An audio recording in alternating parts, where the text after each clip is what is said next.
ভালো মন্দ পাপ পুণ্য সবই তো করি আমরা।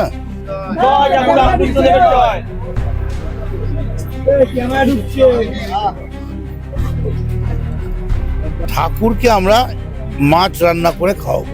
আজকে পয়লা বৈশাখের দিন আমি মদন মিত্র মাছ রান্না করে ঠাকুরকে দিয়ে এটাই মানুষের কাছে পৌঁছতে যাচ্ছি যে যদি কোনো কারণে বিজেপি বেরিয়ে যায় তাহলে এই মাছ রান্না কিন্তু বন্ধ হয়ে যাবে।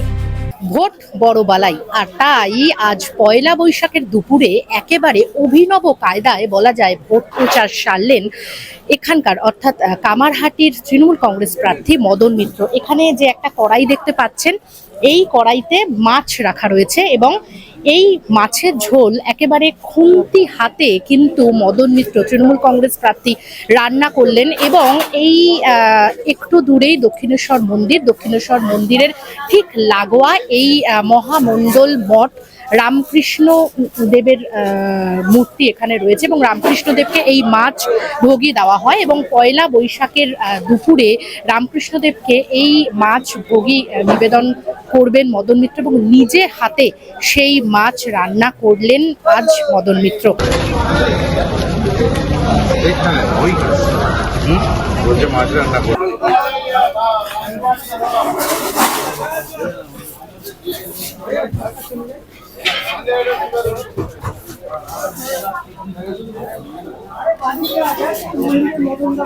দেখি একটু সরে যান।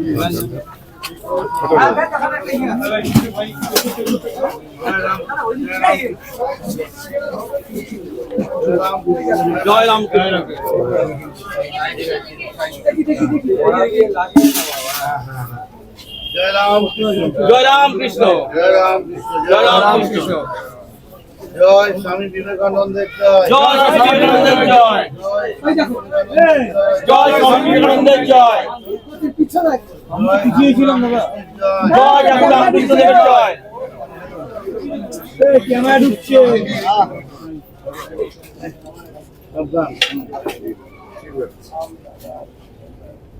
জয় মা, জয় মা, জয় মা, জয় মা, জয় মা,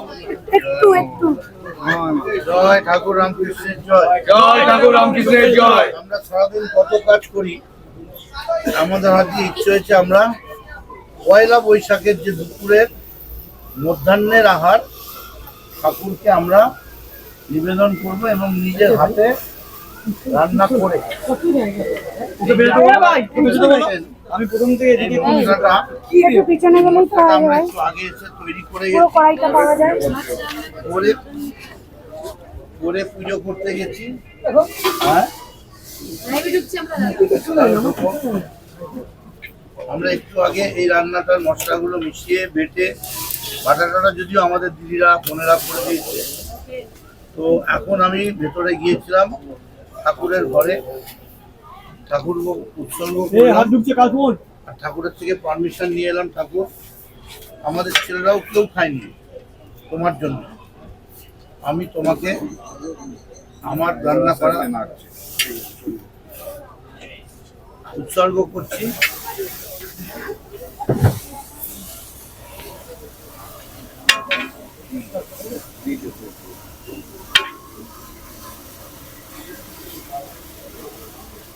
জয় ঠাকুর রামকৃষ্ণের জয়, জয় ঠাকুর রামকৃষ্ণের জয়, জয় ঠাকুর রামকৃষ্ণের জয়, জয় ঠাকুর রামকৃষ্ণের জয়, জয় ঠাকুর রামকৃষ্ণের জয়, জয় ঠাকুর রামকৃষ্ণের জয়, জয় ঠাকুর রামকৃষ্ণের জয়, জয় ঠাকুর রামকৃষ্ণের জয়। আজকে আমরা পয়লা বৈশাখ, আমাদের অত্যন্ত আনন্দ। মদন মিত্র একেবারে খুন্তি হাতে, মানে এটা কেন, মানে হঠাৎ কি হলো? অ্যাকচুয়ালি ভালো মন্দ পাপ পুণ্য সবই তো করি আমরা। আজকে আমাদের ভীষণভাবে কাল রাত্রির থেকে মাথায় ঢুকেছে যে আমরা তো সবই নিজেরাই খাই, ঠাকুরকে তো কিছু দিই না। থাকি দক্ষিণেশ্বরের প্রসাদ খাই, মহামণ্ডলের প্রসাদ খাই। এটা হচ্ছে সেই মহামণ্ডল যেখানে ঠাকুরকে দেখে বিবেকানন্দ মনে মনে ভাবছিলেন ঠাকুর সব ঠিকঠাক বলে তো, নাকি যা ইচ্ছে তাই বলে দেয়, এর প্রমাণ কি? এইটা ঠাকুর সঙ্গে সঙ্গে বুঝতে পেরে গেছেন। বুঝতে পেরে বিবেকানন্দকে একটা ধাক্কা দিয়ে বলেছেন, কিরে তোর চৈতন্য হোক। সঙ্গে সঙ্গে বিবেকানন্দ অজ্ঞান হয়ে গেছেন এবং তারপর তিনি দেখছেন সারা পৃথিবী তিনি ঘুরছেন। তারপর অনেকক্ষণ বাদে মোহ কাটিয়ে তিনি ঠাকুরকে বলছেন, ঠাকুর আমি অন্যায় করেছি, আমি পাপ করেছি, আমি বুঝতে পারিনি যে তুমি সাক্ষাৎ ভগবান। তা আজকে সেই পয়লা বৈশাখে আমরা সবাই মিলে সিদ্ধা করেছি। আমার চেয়ারম্যান ইন কাউন্সিল, আমার অরিন্দম ভৌমিক আছে, রাজুরা আছে, জগা আছে, সবাই মিলে কাল রাত্রির থেকে আমরা প্ল্যান করেছি। একটু আগে এসে আমাদের সবাই মিলে মশলা টশলা তৈরি করে গেছি এবং আমাদের কোনো ছেলেও এখনো অবধি কেউ একটা অন্ন স্পর্শ করেনি। ঠাকুরকে আমরা মাছ রান্না করে খাওয়াবো। এটা কি সামনে ভোট বলে, বিধানসভা ভোট বলে আরো বেশি করে এই না, ঠাকুর ঠাকুর ঠাকুর মাছ খেলে মানুষ ভোট দেবে এটা বোধহয় না। আসলে না না না, এটার মূল কারণ হচ্ছে আজকে পয়লা বৈশাখের দিন আমি মদন মিত্র মাছ রান্না করে ঠাকুরকে দিয়ে এটাই মানুষের কাছে পৌঁছতে যাচ্ছি যে যদি কোনো কারণে বিজেপি বেরিয়ে যায় তাহলে এই মাছ রান্না কিন্তু বন্ধ হয়ে যাবে। কিন্তু এটা বাঙালির রান্না মাছ। আজকে তো দেখা যাচ্ছে তৃণমূল বিভিন্ন নেতারা মানে প্রার্থীরা বিভিন্ন জায়গায় মাছ নিয়ে একেবারে প্রচারে নেমে পড়েছে, তাহলে মাছ নিয়েও কি রাজনীতিটা শুরু হয়ে গেল? আমি জানি না কি আছে, আমি আমারটা বলতে পারি।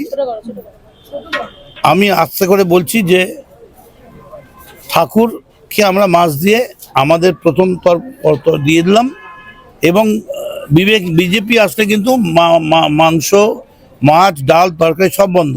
আমাদের রুটিনে আছে মাছ, ডাল, ভাজা, সবজি সব। এই মাছটা যে রান্না করছেন এটা কি বিহার থেকে এসেছে? প্রধানমন্ত্রী একেবারে। বলেছেন যে বিহারে নাকি, বিহার থেকে নাকি। আসলে উনি তো কোথাকার চালান ঠিক নেই, সো ন্যাচারালি উনি চালানে গোলমাল করে গেলেন।